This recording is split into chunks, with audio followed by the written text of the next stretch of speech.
Alright, sorry guys, I've been away for a little while, but I am back now, and we've had a lot of ups and downs with AC Milan of late. Started off the season fantastically, and then over the past few games here, we've shown a little bit of our weakness. I think a lot of mental fatigue is kind of been setting in, but either way, there has actually been some transfer news, which has been pretty interesting as transfer market doesn't really start yet. Obviously, we got a little while to go here, but there's already been talks specifically with a lot of renewals that Milan has on the docket. We still have to get out a renewal to Romagnoli, have to get out a renewal to Donnarumma, have to try and get out a renewal to Hakan Calhanoglu, and I believe Franck Kessié is also up on the docket there.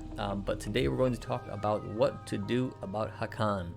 This is a very hot topic, as right now it seems like there is a massive gulf in between what we want to sign him for the next few years and what he wants. And so we will see what and where we should go with this. So let's start with just kind of going over Hakan Calhanoglu in general, some of his just good strengths and weaknesses. Strengths overall, he's a pretty solid, well-rounded player overall. Sometimes he doesn't do things that fantastically, but he's just pretty much good at most things. He's not really bad at much. He's got good ball control, dribbling, long shooting, free kicks, and he is a pretty hard worker. You can never fault his work rate. That being said, he is very inconsistent. That has probably been his main fault, is that he will have games to where he is completely anonymous, doesn't do too much, and then he'll have 2 months straight where he was on a pure tear, and he could have been considered our best player for that couple month period, where he was one of the best players around for a little bit and finally was realizing some of his potential. He does lack some indecisiveness at times, makes not as incisive of runs and passes, which he could be creating more chances, but he does still have a good eye for goal and has a good eye for a good creative pass. And sometimes he has a little bit of indecisiveness to where he just makes some of the wrong decisions, and at times brain kind of lacks. He holds onto the ball for a little bit too long, but I guess most people are guilty of that. You can't be great every time. That being said, overall, if you look at his tenure at Milan over the entire time he's been here, he's been very, very subpar in my opinion. He has had a couple amazing months to where he was the player that we thought he was always going to be, and people were starting to get very, very excited, and myself included. I've never been a massive fan of him, as I think he is the type of player who is about as average can get. He has a ton of potential, but he's always going to flatter to deceive. He's going to be that type of guy who, like, wow, this guy could be a world beater, but he also could be very much average or below average on certain days when he's just misfiring. And that's Hakan. If this guy became more consistent, he would be one of the top players in the world, especially at that attacking midfield position. He'd probably be in the top 5 attacking midfielders out there. But he's just not consistent, and we've seen that already. His form has dipped again. He had the ankle injury, and now he's just back to old Hakan, not doing great anymore. But his past several months have been amazing. Prior to that, he was pretty anonymous. He'd have some decent games, some better games. That being said, a massive part of that was everybody playing him out of position, and he should have been playing in that attacking midfield slot the entire time. So I'm really glad that he is back there playing where he should be playing. But we're going to see how Hakan does over the next few games here. And if he's kind of slipping into the great abyss again and becoming a very inconsistent player who's not making much happen, then that will kind of determine what I think we're going to end up doing with him. So the next massive part of this, obviously, is financials. So what does he cost currently? He is making $2.5 million per year, million euros per year. And what does he desire? I've heard reports up to 7, which is just ridiculous. But I think that he wants closer to 5 to 6 million euros a year. In my opinion, that is still ridiculous. There is no way he is worth that for having a couple great months. If this guy was doing this for a year or a year and a half or something longer than that, and he was playing outstanding and he had shown consistency, I could see him being one of the best paid players at the club. But there's no way this guy should be making Donnarumma money. There's no way this guy should be making Ibrahimovic money when he doesn't have that same impact on a day in, day out basis. It's ridiculous, and I think that this alone might see him leave this club.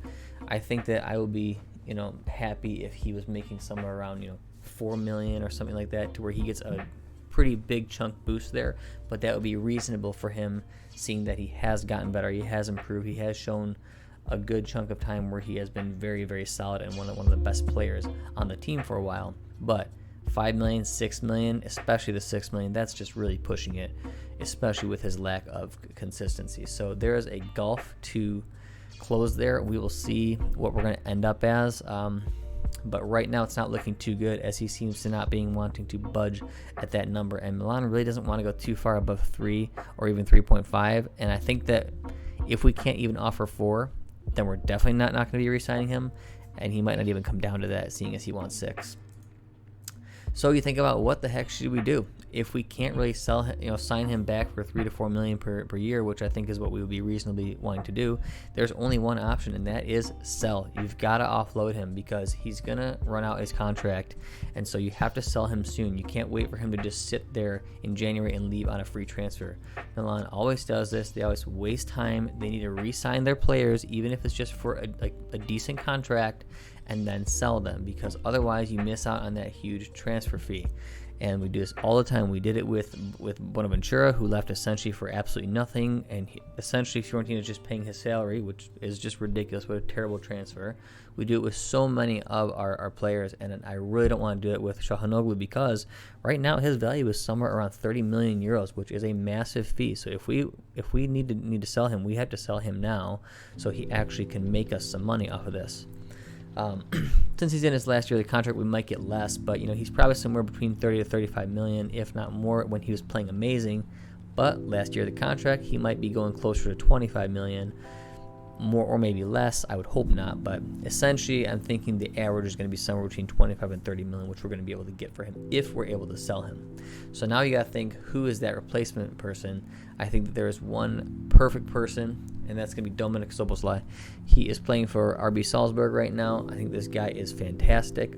My personal favorite would have been Gaetano Castrovilli. I think he would be amazing to get in Milan, but I highly, highly, highly doubt that Rocco Commisso of Fiorentina is going to sell him to us, especially after they just lost Federico Chiesa to Juventus. I doubt they're going to now sell their next best player, Castrovilli, to us. If they did, that would be my first choice, but the most likely chance for us, and the very more reasonable one, because they are willing to sell, would be Szoboszlai. He is playing in Austria right now. I think he won Player of the Year or something like that, but he has been doing fantastically. I'm very, very high on this player. His strengths are very similar to Calhanoglu's, where he's not bad at anything. There's nothing that this guy can't really do.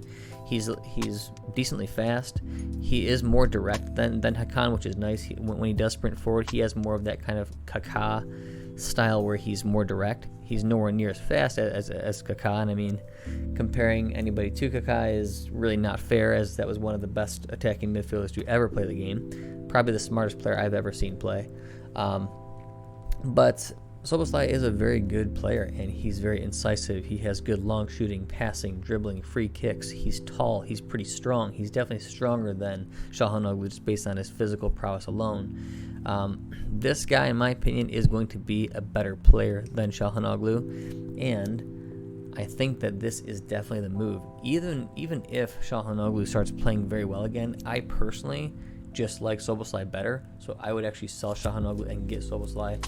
He's younger, he's got more upside to me, and I just think he's a more talented player. He seems to have a little bit more confidence too, and confidence really matters. Being able to go into these games, not care about the press or anything around you, and just go for it, that matters a lot. So what are the financials? Current contract is 1.1 million per year. Of course, that's going to go up a lot from this.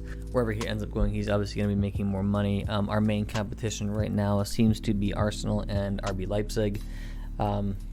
I'm imagining his contract will at least 2 to 3 times from what it is right now, so I'm imagining somewhere between 2.5 and 3 million. You never know, if he ended up going to England, he might be making something astronomical like 4 to 5 million. But I would imagine if he comes here, we're going to be trying to get him somewhere around 2.5 to 3 million. So essentially a doubling to tripling of his current salary. The overall release clause for him is set, I believe, at 24 to 25 million euros. So if we did sell Hakan, it's essentially a wash. We might even make a little bit off of it if we're able to sell him, but otherwise it seems like a pretty straight swap, and we'd be able to get exactly. Technically, if we sold Hakan for 25 because it's last year of his contract, we bought Szoboszlai for his release clause of 25. Hakan's current contract is 2.5 mil. We'd likely be paying Szoboszlai 2.5 to 3 mil, so it's essentially the exact same thing. We're just getting, in my opinion, a better player for the exact same financials who has a lot more upside. So I would make this deal in a heartbeat, regardless of if, Hakan would like to sign for us or not. I personally would rather get rid of him and get Szoboszlai. I think this guy is going to be a rock star. But if we're going to keep Hakan, we're going to keep Hakan. I don't think we will at this point, because for some reason negotiations have been very strange. Even teams like Juventus have been linked with Hakan. Manchester, just other teams have been linked with him. So I'm not really sure what he's waiting on, but if he wants to go glory seek somewhere else, be my guest. It's not like he's some amazing prize. I'm not going to sit here and fawn over a guy who's played well for a few months, and yeah, he played great for a few months, but that's all he played great for. So he hasn't shown, at least in my eyes, the longevity, the consistency to warrant anything like what he wants. So in my opinion, the verdict to keep or change, I would 100% change. I would sell Calhanoglu. I would buy Szoboszlai, and that is that. Thank you for tuning in, guys. Take care, and as always, Forza Milan.